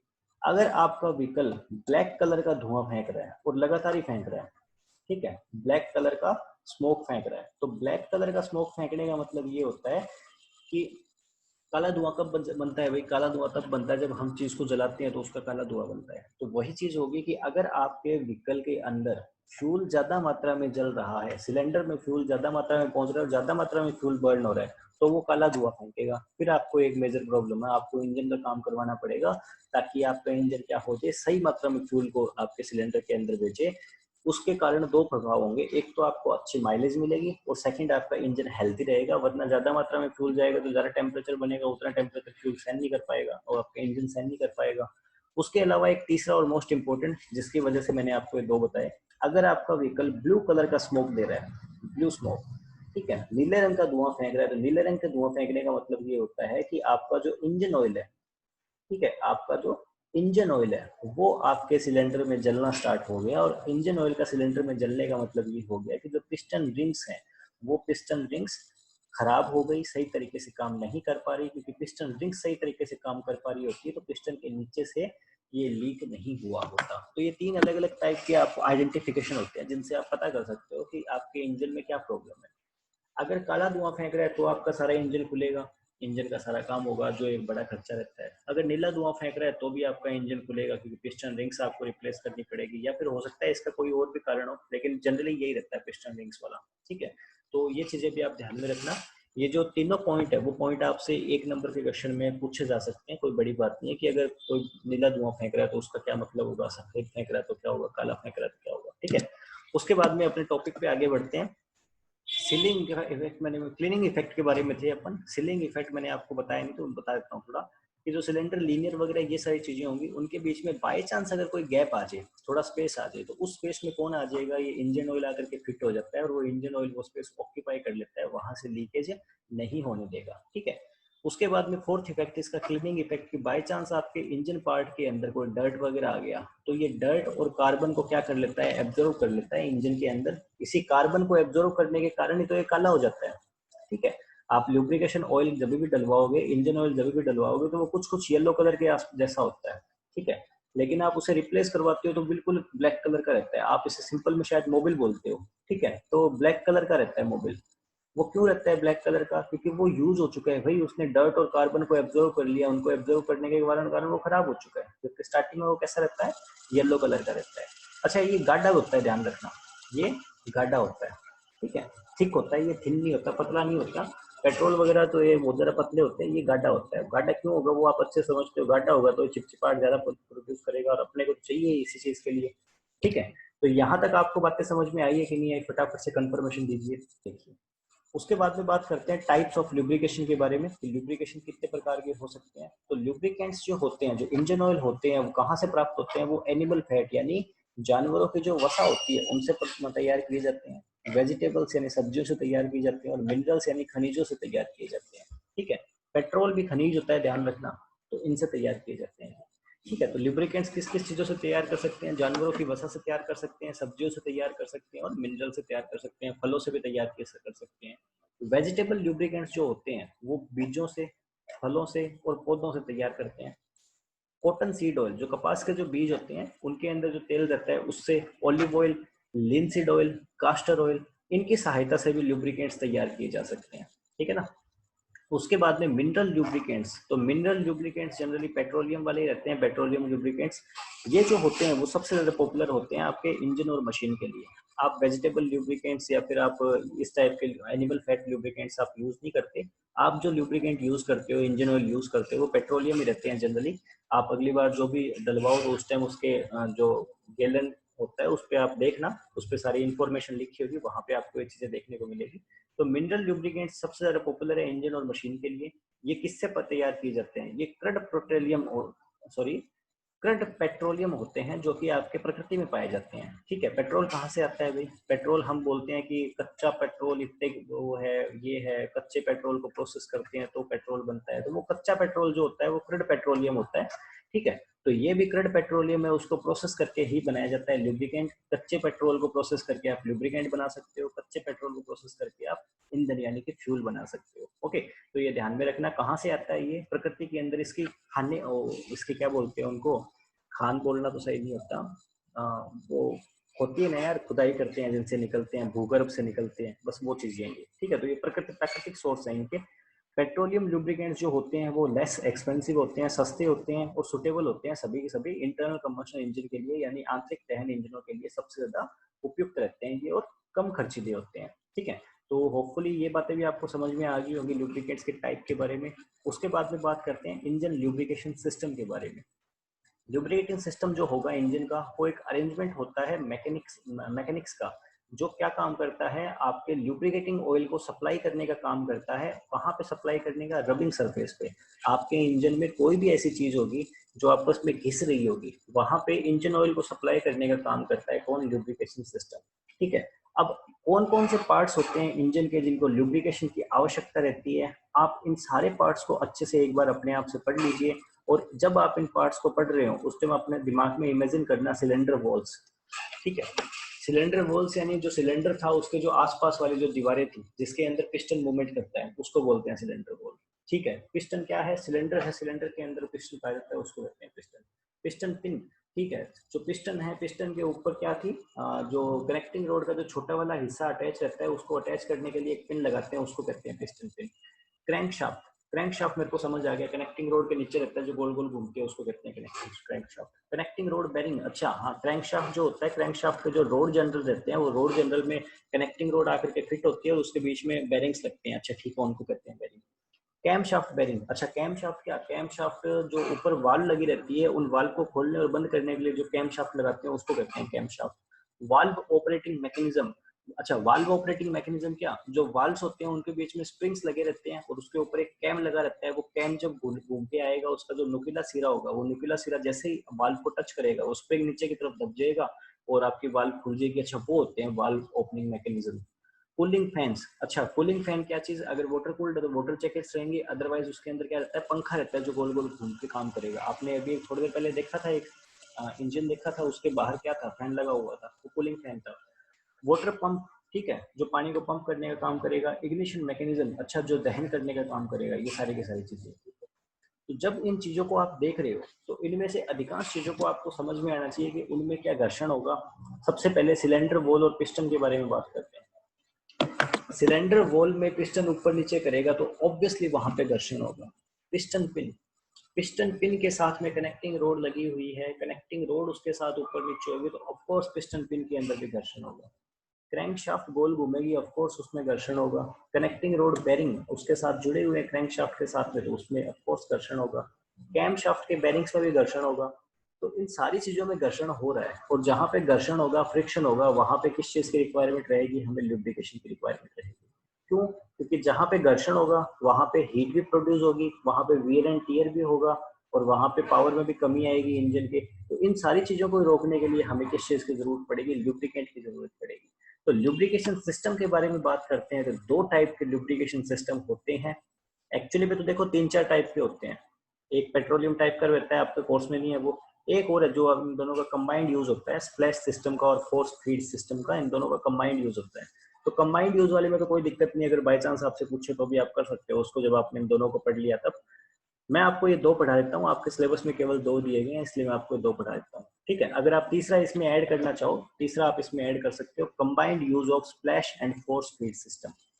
इन दोनों को पढ़ाने से पहले इनकी केवल 5 से 6 स्लाइड है। 5 से 6 स्लाइड का मतलब 15 मिनट ज्यादा से ज्यादा, ठीक है। आप मुझे बता दीजिए कि इससे पहले आपको सारी चीजें समझ में आई है कि नहीं आई? हाँ जी। तो सबसे पहले बात करते हैं हम स्प्लैश लुब्रिकेशन सिस्टम के बारे में। इसके बारे में बात करने से पहले आपको पता होना चाहिए स्प्लैश को हिंदी में कहते क्या है। स्प्लैश को हिंदी में कहते हैं छिड़काव। क्या कहते हैं? छिड़काव। अगर मैं और ज्यादा आपको लोकल लैंग्वेज में समझाना चाहूँ तो आप क्या करते हो? आप फर्टिलाइजर देते हो जिस टाइम खेत में, ठीक है। खड़ी फसल है, खड़ी फसल में आपको क्या देना है? उर्वरक देना है। तो खड़ी फसल में उर्वरक देने के लिए आप क्या करते हो? ब्रॉडकास्ट करते हो, और उसे लोकल लैंग्वेज में क्या बोलते हो कि छांटो मारा, ठीक है। तो वो छिड़काव जो है वो हो क्या गया? एक तरीके से छिड़कना उसे। तो सेम टू सेम सिस्टम यहाँ पे है। अब ये किस तरीके से छिड़काव होता है इंजन के अंदर? इंजन के अंदर, ठीक है। इंजन के अंदर का मतलब आप समझ रहे हो ना, जो क्रैंक केज होगा, मैंने आपको एक इमेज दिखाई थी, उसमें आपको सारा क्रैंक केज दिखाई दे रहा था। क्रैंक केज नीचे से लेकर के ऊपर तक सारा इंजन उसके अंदर पैक रहता है। तो वो क्रैंक केज के अंदर, पूरी क्रैंक केज के अंदर किस तरीके से छिड़का जाता है किस चीज को? इंजन ऑयल को। और वो किस तरीके से लुब्रिकेशन करता है, ये सारी बातें पढ़ते हैं अपने। सबसे पहले तो देखो इसमें क्या हो गया कि लुब्रिकेटिंग ऑयल जो होगा वो कहाँ पे रहता है? वो संप में रहता है। अब क्या आपने ये वर्ड पहले से पढ़ा है? हाँ जी, हमने ये वर्ड पढ़ा है। जब हम क्रैंक केस पढ़ रहे थे तो वहां हमने ये वर्ड पढ़ा था कि ऑयल संप, ठीक है। या फिर इसके लिए वर्ड यूज किया गया था ऑयल पैन, ठीक है। तो मैंने आपको बताया जो क्रैंक केस का सबसे निचले वाला हिस्सा रहता है उसके अंदर ये लिक्विड इकट्ठा रहता है आपके इंजन ऑयल का, इसलिए उसको ऑयल संप भी बोलते हैं, ऑयल पैन भी बोलते हैं। जो कि कहाँ होगा? Bottom of the crank case के बिल्कुल नीचे वाले हिस्से में। उसके बाद में इसने बोला स्कूप। अब ये स्कूप क्या चीजें होती है भाई? आइसक्रीम आप खाने जाते हो, आइसक्रीम, तो आप आइसक्रीम खाने जाते हो तो उनके पास एक अलग ही टाइप की एक चम्मच जैसी चीज होती है, ठीक है। आगे से गोल गोल रहती है वो, उसको बोलते हैं स्कूप। वो क्या करते हैं? वो आइसक्रीम में निकालते हैं और एक स्कूप आपको दे देते हैं, ठीक है। उनको बोलते हैं स्कूप। अगर आप किसी और बड़े पार्लर में जाओगे तो वहां पे आप कप वाली आइसक्रीम खाओगे तो वो स्कूप के अकॉर्डिंग उनके रेट फिक्स होते हैं कि एक स्कूप जो 20 रुपए का है, एक स्कूप 40 रुपए का है, एक स्कूप 100 का है, एक स्कूप 200 का है, ठीक है। स्कूप के अकॉर्डिंग उनके रेट रहते हैं, ओके। आइसक्रीम कभी उस रेट में नहीं मिलती पार्लर वालों में, स्कूप के अकॉर्डिंग उनके रेट रहते हैं। तो स्कूप क्या हो गया? एक स्पून जैसी स्ट्रक्चर होगी, गोल गोल स्ट्रक्चर, ऑलमोस्ट सबने देखी होगी है। आइसक्रीम तो सारे लोगों ने खाई होगी। तो आइसक्रीम जो क्रीम डालने वाला जो एक गोलाकार स्ट्रक्चर रहती है जिसमें स्प्रिंग सा लगा रहता है, उसको स्कूप बोलते हैं, ठीक है। तो स्कूप आप समझ गए। स्कूप जैसी एक संरचना होती है, वो अटैच रहती है जो कनेक्टिंग रोड का बड़ा वाला हिस्सा होगा वहां पे। अब कनेक्टिंग रोड का बड़ा वाला हिस्सा कहाँ रहता है? कनेक्टिंग रोड का बड़ा हिस्सा रहता है नीचे क्रैंकशाफ्ट के साथ में अटैच्ड। हमें ये भी समझ में आ गया। यानी क्या हुआ? ये आपके हुआ क्रैंक केज, इसके अंदर यहाँ पे क्या है? कनेक्टिंग रोड, और कनेक्टिंग रोड के साथ में आकर के जुड़ी हुई है क्या? सॉरी, यहाँ पे क्रैंक शाफ्ट, और क्रैंक शाफ्ट के साथ करके जुड़ी हुई है कनेक्टिंग रोड। कनेक्टिंग रोड के साथ में स्कूप अटैच होगा, यानी कि ये बिल्कुल ऑयल वैन के पास में हो गया ना। उसके बाद में देखो कि ये जो ऑयल पैन होगा वो ऑयल सप्लाई रिसीव कहाँ से करता है? ऑयल सम्प से करेगा, आपके गियर पंप से, ग्रेविटी के प्रभाव के कारण, ठीक है। एक डिपर, अब ये डिपर कुछ भी नहीं है, वो स्कूप ही है। डिपर का मतलब डिप होना, जो डूब जाए किसी लिक्विड के अंदर। तो एक डिपर होगा, वो आपके लोअर एंड, कनेक्टिंग एंड के लोअर एंड, यानी कि आप बिग एंड भी बोल सकते हो। नीचे वाला एंड बिग एंड ही रहता है, उसके पास में अटैच रहता है। जो डिपर जो होगा वो आपके ऑयल के अंदर डिप हो जाएगा, यानी डूब जाएगा, और डूबने के बाद में आपके ऑयल को क्या कर देगा? इंजन ऑयल को स्प्लैश करेगा, यानी क्या करेगा? छिड़क देगा। कहाँ पे? पैन से बाहर, यानी उस बर्तन से बाहर जहाँ पे ऑयल को स्टोर किया गया था, वहां से बाहर छिड़क देगा। जो ये स्प्लैशिंग एक्शन होगा ऑयल का, वो एक फोग या मिस्ट का निर्माण करेगा और उसे सारे के सारे इंजन के अंदर भेज देगा। इंजन के अंदर भेजेगा कैसे, कहाँ कहाँ, जैसे आपके बैरिंग्स हो गए, सिलेंडर वॉल्स हो गए, पिस्टन पिंस हो गए, टाइमिंग गियर्स हो गए, इनमें भेज देगा। वहां से जो एक्स्ट्रा ऑयल जो होगा, वो एक्स्ट्रा ऑयल फिर से रिसाव करके ऑयल पैन के अंदर आकर के इकट्ठा हो जाएगा। होपफुली आपको चीजें समझ में नहीं आई होगी। मेरे को पता है कि मैं समझता हूँ आपको कहाँ समझ में आता है, कहाँ समझ में नहीं आता। इन चीजों को आपने यूं पढ़ा, आपको समझ में नहीं आया। अब इस सेम चीज को हम क्या करते हैं, यहाँ पे समझते हैं। क्या हुआ, सबसे पहले तो आपको पार्ट समझाता हूँ। ये आपके सिलेंडर हेड है, ये आपका सिलेंडर है, दो सिलेंडर हो गए ना, ये एक सिलेंडर हो गया, दूसरा सिलेंडर हो गया। उसके अंदर यहाँ पे ये एक पिस्टन है, यहाँ पे दूसरा पिस्टन है। अब इनमें आप मैं फिर से फायरिंग ऑर्डर समझा देता हूँ आपको। देखो ये पिस्टन ऊपर जा रहा है और ये पिस्टन नीचे आ रहा है, ठीक है। तो ये पिस्टन की मूवमेंट अलग अलग है, दोनों एक साथ एक ही स्ट्रोक में नहीं है, अलग अलग स्ट्रोक में, ठीक है ना। तो ये पिस्टन हो गया, ये कनेक्टिंग रोड होगी, ये कनेक्टिंग रोड का छोटा वाला हिस्सा रह गया, कनेक्टिंग रोड का बड़ा वाला हिस्सा रह गया। कनेक्टिंग रोड का बड़ा वाला हिस्से को हम लोअर एंड भी बोल सकते हैं, कनेक्टिंग एंड का, ठीक है। उसके बाद में यहाँ पे ये जो लगी हुई है वो क्रैंक शाफ्ट लगी हुई है। क्रैंक शाफ्ट गोल घूम रही है, यहाँ पे रोटेशन के लिए भी दिखाया गया है सिंबल की क्रैंक शाफ्ट गोल घूम रही है। और आपके सिलेंडर वगैरह हो रहे हैं, टॉप डेड सेंटर हो गया, बॉटम डेड सेंटर हो गया, सिलेंडर बता दिया, पिस्टन बता दिया, सिलेंडर हेड बता दिया, कनेक्टिंग रोड हो गया, स्प्लैश स्कूप, क्रैंक शाफ्ट बता दिया। और अब उसके बाद में बात करते हैं कि नीचे जो पैन हो गया सारा का सारा, वो क्या है, आपके क्रैंक केस है। क्रैंक केस नीचे नहीं होता वैसे, पूरे के पूरे इसको कवर करके रखता है, मैंने आपको शुरू में इमेज में दिखाया था, लेकिन यहाँ पे केवल नीचे के लिए दिखा रखा है कि क्रैंक केस हो गया। क्रैंक केस का जो सबसे नीचे वाला हिस्सा रहेगा, उसके अंदर जो इंजन ऑयल रहता है उसको हम डालते हैं और वहीं पे रहता है, ठीक है। मैं फिर से आपको पीछे स्लाइड में ले चलता हूँ इसको और समझाने। इस स्लाइड में बात करते हैं, तो ये सारा का सारा जो आपको केस दिखाई दे रहा है, यहाँ से लेकर के और यहाँ तक, ये जो बक्सा दिखाई दे रहा है, वो बक्सा क्या है, क्रैंक केस है, ठीक है। इसमें यहाँ पे छेद दे दिया गया जहाँ से हम इंजन ऑयल को फ्यूल इसके अंदर डालते हैं।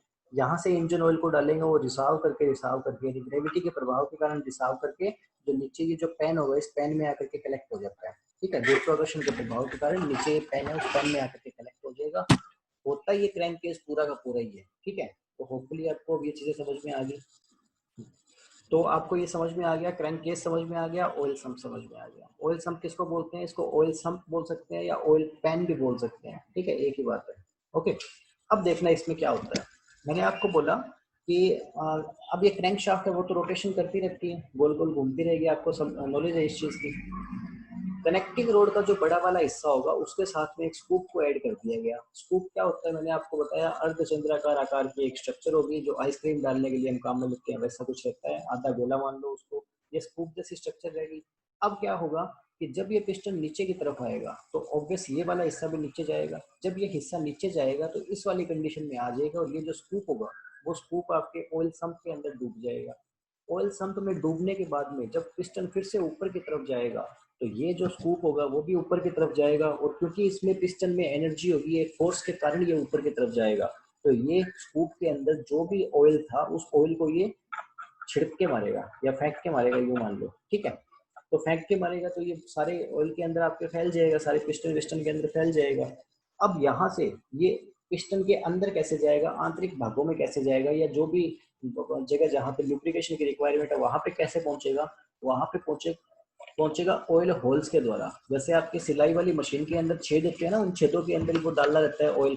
वहां पे तो अपने हाथ से मैनुअली डाल देते हैं, लेकिन यहाँ पे मैनुअली नहीं डाल पाएंगे, यहाँ पे ये अपने आप ही जाएगा, ठीक है। तो बार बार ये प्रोसेस होती रहेगी, क्रैंकशाफ्ट आपका घूमता रहेगा, ऑयल सम्प से लेता रहेगा, फिर से इनको छिड़कता रहेगा। जैसे ये डूब गया, इसमें डूबने के बाद में फिर से ऊपर आया, छिड़क दिया ऑयल, होल्स की सहायता से क्या चला गया, आपके अंदर चला गया सिलेंडर के, और आपके सॉरी सिलेंडर के अंदर नहीं, जितने भी पार्ट्स थे जो इनके ये साइड वाली चीजें थी, पिस्टन था, पिस्टन रिंग्स थी वगैरह वगैरह, उन सारी चीजों पे इसने लुब्रिकेट कर दिया। उसके अलावा जो बाकी बचा हुआ होगा, एक्स्ट्रा होगा, वो यहाँ से रिसाव करके धीरे धीरे क्या हो जाएगा, फिर से आपके ऑयल सम्प में आकर के इकट्ठा हो जाएगा। अब आपने इसका बेसिक मैकेनिज्म पढ़ लिया। अब फिर से यहाँ पे चलते हैं। लुब्रिकेटिंग ऑयल जो होगा वो फील्ड रहता है संप में या फिर ऑयल पैन में, जो कहाँ पे रहता है, आपके क्रैंक केस के बॉटम वाले हिस्से में रहता है, हमको पता लग गया। दूसरी बात करते हैं कि जो स्कूप जैसी स्ट्रक्चर रहती है, वो आपके क्रैंक शाफ्ट के सॉरी कनेक्टिंग रोड के बड़े वाले हिस्से के साथ में अटैच रहती है। इसको बिग एंड बोल दो या लोअर एंड बोल दो, यानी कि यहाँ पे ये डिपर वाली जो बात बोली गई है वो सिमिलर चीज है, उसमें डिफरेंस नहीं है। डिपर का मतलब जो डिप होगा, डूबना, ठीक है। ऑयल पैम जो होगा वो ग्रेविटी से इसको सारा का सारा ऑयल सप्लाई मिलती रहती है अपनी, वो भी आप समझते हो। ऊपर से हम फ्यूल इंजन ऑयल डालने की जो जगह रहती है वो ऊपर रहती है, और वहां से ग्रेविटी के कारण ऑयल सम्प के अंदर आकर के इकट्ठा हो जाता है सारा का सारा वो आपके इंजन ऑयल। डिपर जो होगा वो आपका डिप कर जाएगा ऑयल के अंदर और स्प्लैश कर देगा। स्प्लैश का मतलब ही होता है छिड़कना। Oil out of the pan, out of the pan क्या कर देगा, आपके इंजन ऑयल को छिड़क देगा। ये स्प्लैशिंग एक्शन जो होगा उससे ये आपके जो इंजन ऑयल होगा वो फॉग या मिस्ट के रूप में कन्वर्ट हो जाएगा, और आपके जो आंतरिक भाग होंगे इंजन के, जैसे कि आपके बेरिंग हो गए, सिलेंडर वॉल हो गए, पिस्टन हो गए, पिस्टन पिन हो गए, टाइमिंग गियर्स वगैरह हो गए, उनमें पहुंच जाएगा। और वहां से ये जो स्प्लैश ऑयल होगा वो वापस फिर से ड्रिप्स बैक, ड्रिप का मतलब क्या होता है, थोड़े थोड़े धीरे धीरे वापस नीचे रिसाव करके कहाँ पहुंच जाएगा, संप में फिर से पहुंच जाएगा जो एक्स्ट्रा होगा वो। अब मेरे को बताओ क्या आपको स्प्लैश लुब्रिकेशन सिस्टम का मेथड, मैकेनिज्म और सारी चीजें समझ में आई है या नहीं? इजी है, कुछ भी नहीं है इसमें। इसके बाद में नेक्स्ट बात करते हैं स्प्लैश सिस्टम के बारे में कुछ। इसमें क्या बोला गया कि ये जो सिस्टम होगा वो कॉमनली किसमें फॉलो होता है, आपके उस सिलेंडर के अंदर फॉलो होगा जिसमें सिंगल सिलेंडर इंजन हो और दूसरे क्रैंक केस क्या हो, क्लोज्ड हो। मल्टी सिलेंडर इंजन में ये वाला,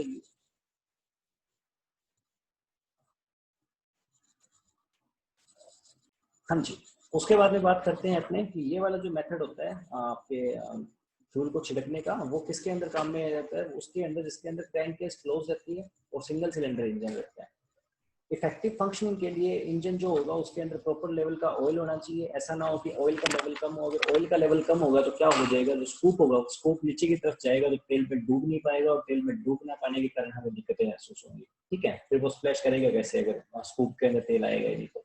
लुब्रिकेशन डिपेंड किस चीज पे करता है, यहाँ पे साइज ऑफ ऑयल होल्स के। ठीक है, जो ऑयल होल्स होंगे जो पिस्टन के अंदर या सारी जगह पे जो होल्स दिए होंगे, उन होल का कितना बड़ा साइज है उस चीज पे सारा का सारा लुब्रिकेशन डिपेंड करेगा।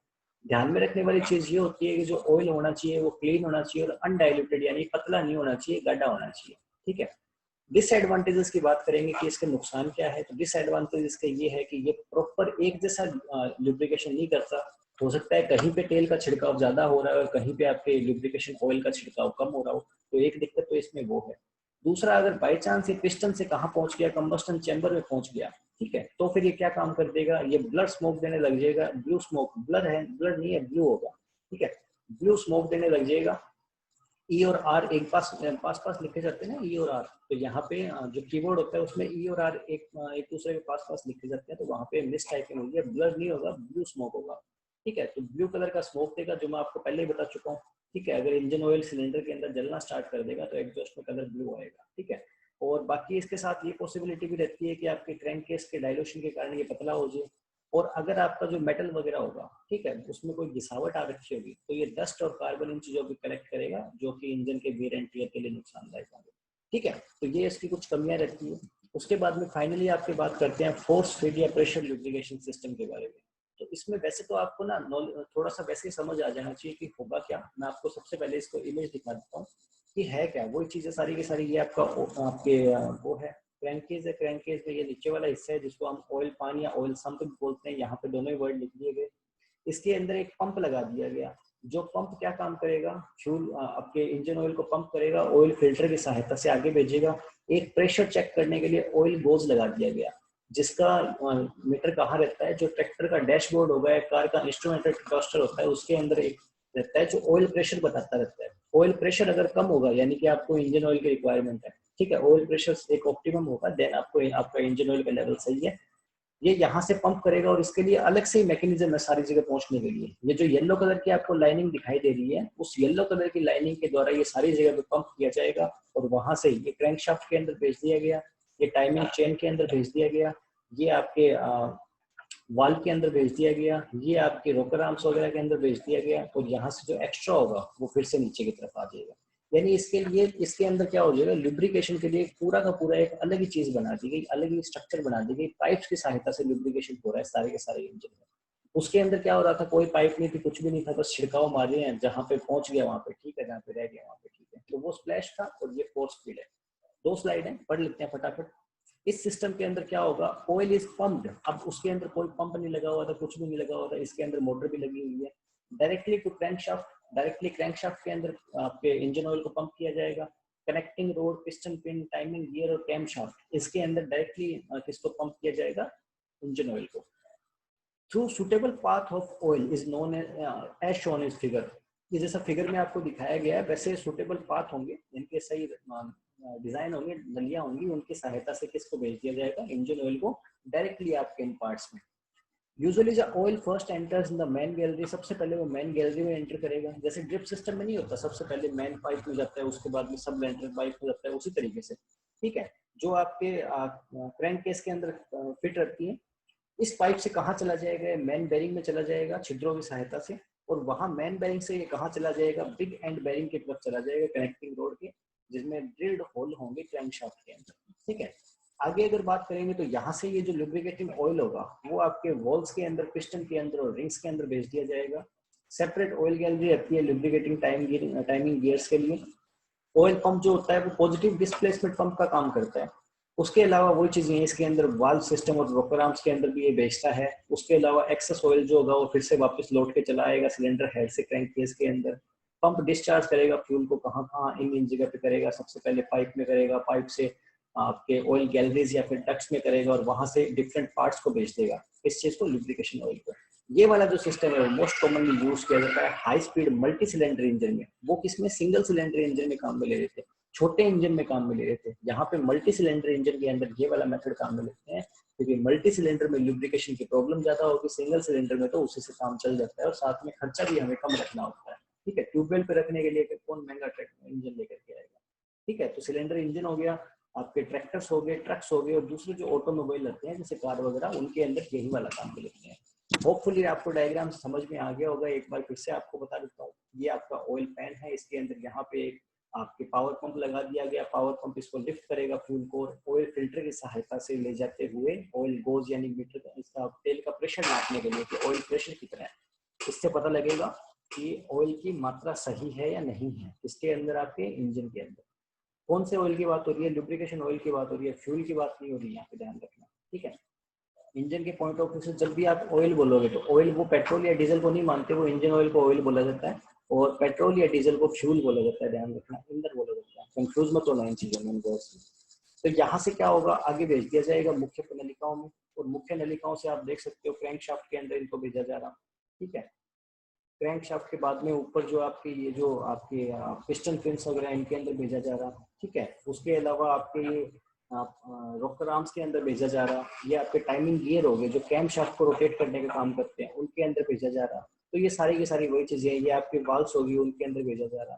तो हर जगह पे क्या हो गया, प्रॉपर इन्होंने अपना एक अलग ही रास्ता बना दिया, जिस रास्ते की सहायता से सारा का सारा लुब्रिकेशन हुआ जा रहा है। तो यहाँ तक आपको समझ में आया या नहीं आया, फटाफट से मेरे को कंफर्मेशन दे दीजिए। Thank you so much. यहाँ पे आपके इंजन मैकेनिज्म के दो सिस्टम कंप्लीट होते हैं। जो आईसी इंजन के सिस्टम से दो सिस्टम कंप्लीट होते हैं, फ्यूल सप्लाई सिस्टम और लुब्रिकेशन सिस्टम। आने वाले क्लासेस में हम कूलिंग सिस्टम के बारे में पढ़ेंगे, उसके अलावा हम ट्रांसमिशन सिस्टम के बारे में पढ़ेंगे, हाइड्रोलिक सिस्टम के बारे में पढ़ेंगे, पीटीओ के बारे में पढ़ेंगे, पावर टेक ऑफ, ठीक है। इन सारी चीज़ों के बारे में पढ़ेंगे, और वहाँ पे आकर के आपका इंजन खत्म हो जाएगा। उसके बाद में जो आपके बचेगा सिलेबस का पार्ट, वो रहेगा ट्रैक्टर और उसके टाइप्स क्या क्या होते हैं। उसके अलावा दो न्यूमेरिकल बेस्ड आपके सिलेबस का पार्ट रहेगा, और उसके बाद में केवल और केवल इम्प्लीमेंट्स का नॉलेज रहेगा, बाकी कुछ भी नहीं रहेगा, ठीक है। छोटा सब्जेक्ट है, अच्छा सब्जेक्ट है, प्यारा सब्जेक्ट है। Thank you so much.